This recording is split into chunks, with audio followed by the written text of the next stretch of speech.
আসসালামু আলাইকুম। আগে এই ভিডিওটা দেখেন। আসসালামু আলাইকুম প্রিয় দেশবাসী। গত 13ই জুলাই এমপি সাহেবকে নিয়ে যে ভিডিও এবং ছবি ইতিমধ্যে ফেসবুকে পোস্ট করা হয়েছে তার তীব্র প্রতিবাদ এবং নিন্দা জানাই। এটি সম্পূর্ণ সামাজিকভাবে হেনস্থ করা ছাড়া আর কিছুই না। গত 17ই জুন রোজ মঙ্গলবার আমার বড় মেয়ে মরিয়ম আক্তারের সাথে তার বিবাহ বন্ধনে আবদ্ধ হয়। সেখানে তার বড় স্ত্রী সহ আমরা সকলে উপস্থিত ছিলাম। বলো বলো, দুই কথা বলো, ব্যস্ত বলো। হ্যালো, আসসালামু আলাইকুম। সকলের উদ্দেশ্যে বলতে চাই যে যেটা করা হয়েছে সেটা ষড়যন্ত্র করা হয়েছে, আর আমরা যেটা করছি সেটা বৈধ, স্বামী স্ত্রী হিসেবে করছি। আর যেটা করা হয়েছে এটা ষড়যন্ত্র করে কিছু মানুষ হেনস্থ করার জন্য, সম্মানহানি করে। অপরাধ সবার জন্য এক, সেটা হুজুর হোক কিংবা সাধারণ মুসলমান, সাধারণ জনগণ। কিন্তু কোনো একটা অপরাধ যখন কোনো আলেম করবে, সেটা নিয়ে সারা দেশে তোলপাড় করবেন, আপনারা প্রত্যেকটা মিডিয়ায় নিউজ করবেন। কিন্তু একই অপরাধ যখন অন্য দলের সদস্যরা করে, অন্য লোকেরা করে, সেটা নিয়ে আপনাদের তোলপাড় হয় না, সেটা নিয়ে কাঁপাকাঁপি হয় না, সেটা নিয়ে আপনাদের এত মাথা ব্যথা থাকে না। আজকে আপনাদেরকে গুরুত্বপূর্ণ একটা কথা বলি, মুসলমান ভাইয়েরা, আমার যুবক বন্ধুরা, যে যেখান থেকে আমার এই ভিডিওটা দেখতেছেন, আপনারা এতক্ষণ যেই ভিডিওটা দেখলেন, যাদের কথা শুনলেন, অবশ্যই বুঝতে পারছেন ডক্টর নজরুল ইসলাম সাহেব তিনি একজন এমপি। যেই মেয়েকে নিয়ে এই ঘটনা ঘটেছে, সেই মেয়ে এবং মেয়ের বাবার স্পষ্ট বার্তা, এটি ছিল একটি ষড়যন্ত্র। আসলে বাংলাদেশ জামাত ইসলাম যদি কোনো বিন্দু পরিমাণে কোনো ভুল করে, সেটাকে নিয়ে একদল স্বার্থান্বেষী লোক, তারা শুধু অপেক্ষায় থাকে যে কখন জামাত ইসলামের ছোট্ট একটি ভুল পাবে আর সেটা নিয়ে তারা তোলপাড় করবে, মিছিল করবে। আমি দেখলাম যে এই নজরুল ইসলাম সাহেবের এই বিষয়টা নিয়ে গতকালকে ঢাকাতে মিছিল পর্যন্ত দিচ্ছে এবং যা তা ভাষায় কথা বলতেছে। আমি আপনাদেরকে একটা কথা বলি, প্রিয় ভাই আমার, আপনারা হয়তোবা সাবা গোষ্ঠীর নাম শুনে থাকবেন। সাবা গোষ্ঠী তারা যারা হযরত ওসমান রাদিয়াল্লাহু তাআলা আনহুর শাহাদাতের পিছনে সবচেয়ে বড় ভূমিকা যারা রাখছে, তারা ছিলেন সাবা গোষ্ঠী। এবং আব্দুল্লাহ বিন সাবার হাত ধরেই কিন্তু, সেই সাবা গোষ্ঠীর হাত ধরেই কিন্তু হযরত ওসমান রাদিয়াল্লাহু তাআলা আনহুর শাহাদাত বরণ করতে হয়েছে। এবং সেখান থেকে শুরু করে হযরত হোসাইন রাদিয়াল্লাহু তাআলা আনহু পর্যন্ত শুহাদায়ে কারবালার যে ইতিহাস আপনারা শুনেছেন, অর্থাৎ প্রত্যেকটা জায়গায় সাবা গোষ্ঠীর হাত ছিল। সাবাদের কাজ একটাই, কিভাবে মুসলমানদের মাঝে মুসলমানদেরকে লাগিয়ে দেওয়া যায়, মুসলমানদের সাথেই মুসলমানদেরকে লাগিয়ে দেওয়া যায়। যদি এই দ্বন্দ্বটা লাগিয়ে দেওয়া যায়, তাহলে তাদের যেই ইমান স্পিরিট, তারা যে একতাবদ্ধ হয়ে কাজ করার যেই আগ্রহ, সেটা নষ্ট হয়ে যাবে। আজকে বাংলাদেশ জামাত ইসলামের পিছনে ঠিক সাবা গোষ্ঠীর মতো একদল লেগে আছে।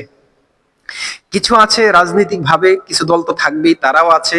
কিছু সাধারণ মানুষও আমরা আছি যারা বুঝে না বুঝেই কমেন্ট করতেছি বা ভিডিও বানিয়ে আপলোড করতেছি। এবং প্রত্যেকটা নিউজ চ্যানেলে যারা আছে, আমার মনে হয় এমন কোনো চ্যানেল নাই যারা এটা নিয়ে নিউজ করে নাই, প্রত্যেক এটা নিয়ে নিউজ করছে। তো যারা সাবা গোষ্ঠীর ভূমিকা পালন করতেছেন, আপনাদেরকে বলি, আপনারা জেনে রাখবেন, ইতিহাস আপনারা হয়তো বা জানেন, হযরত মুহাম্মদ সাল্লাল্লাহু আলাইহি সাল্লামকে যখন বলেছিল যে তোমরা ওখানে যেও না, ওখানে একজন পাগল আছে, তোমরা ওখানে যেও না, ওখানে একজন পাগল আছে। তো যাদেরকে নিষেধ করা হয়েছিল, তাদের ভিতরে আরো কৌতূহল জেগেছে যে সেখানে কি পাগল, কেমন পাগল, একটু দেখতে চাই। তখন দেখতে গিয়ে যখন দেখছে হযরত মুহাম্মদ সাল্লাল্লাহু আলাইহি সাল্লামের নুরানি চেহারা, কথাবার্তা সবকিছু দেখে, তখন তারাই কালিমা পড়ে মুসলমান হয়ে গিয়েছে, তারাই বলতে বাধ্য হয়েছে। অর্থাৎ যেই কাফের বেঈমানরা চেয়েছিল মুহাম্মদ সাল্লাল্লাহু আলাইহি সাল্লামকে পাগল বলে তার কাছ থেকে মানুষকে দূরে সরাতে, কিন্তু প্রকৃতপক্ষে এটা করতে গিয়ে মূলত তারাই এটার প্রচার করে মুহাম্মদ সাল্লাল্লাহু আলাইহি সাল্লামের পক্ষে মানুষকে আসতে সাহায্য করেছে। আজকে যারা আপনারা জামাতের একটা সংবাদ পেলেই আপনারা উড়াদুরা শেয়ার, উড়াদুরা কমেন্ট করেন, গালাগালি করেন, এবং রাজনৈতিক ভাবে তো অবশ্যই আছে, রাজনৈতিক দলের সবাই যে খারাপ এমনটাও না।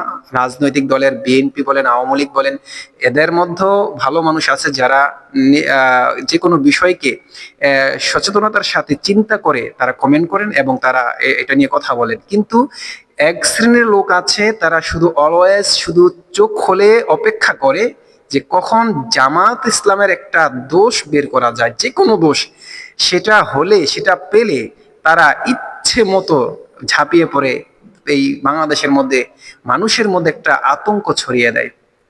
তো এই ভিডিওটা হচ্ছে ভাই, আমরা যারা সাধারণ মানুষ আছি, আমরা যারা এগুলো বুঝি না, আমরা ইসলাম সম্পর্কে ততটা জানি না, আমি আপনাদেরকে বলতে চাই, আপনাদের ইমানি চেতনাকে কাজে লাগিয়ে এক শ্রেণীর লোক স্বার্থ হাসিলের জন্য আপনাদেরকে দিয়ে ভিডিও বানাচ্ছে, আপনাদেরকে দিয়ে কমেন্ট করাচ্ছে, আর আপনারাও সেদিকে দৌড়াচ্ছেন। আমি বলি না ডক্টর এমপি নজরুল ইসলাম সাহেব তিনি এটা ভুল করেননি কিংবা করেছেন, সেটা আমি বলবো না, কিন্তু আমি যতটুকু এই ভিডিওতে দেখলাম, যেখানে মেয়ে যে নারীকে নিয়ে ঘটনা, সেই নারী নিজের মুখে স্বীকৃতি দিচ্ছে যে এটা একটি চক্রান্ত, এটি একটি বানোয়াট ভিডিও। অপরদিকে যারা এই ভিডিওটা করছে, যেই ফেস থেকে সর্বপ্রথম এটাকে আপলোড দেওয়া হয়েছে, আমি অনুরোধ করব যে সেই পেজের যে মালিক তাকে আপনারা আইনের আওতা আনেন এবং তাকে জিজ্ঞাসাবাদ করেন যে সে কিভাবে কেন ওখানে সিসিটিভি ফুট মানে ভিডিও করার জন্য রেখেছে। অবশ্যই তার ভিতরে অন্য কোনো উদ্দেশ্য ছিল।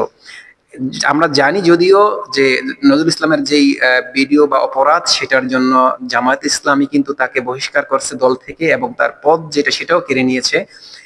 তো এটার সুষ্ঠু তদন্ত অবশ্যই আমি আশা করি, এবং আমি বলতে চাই যে সাধারণ মানুষ আমরা যারা আছে, আমরা যেন এই ভুল না করি।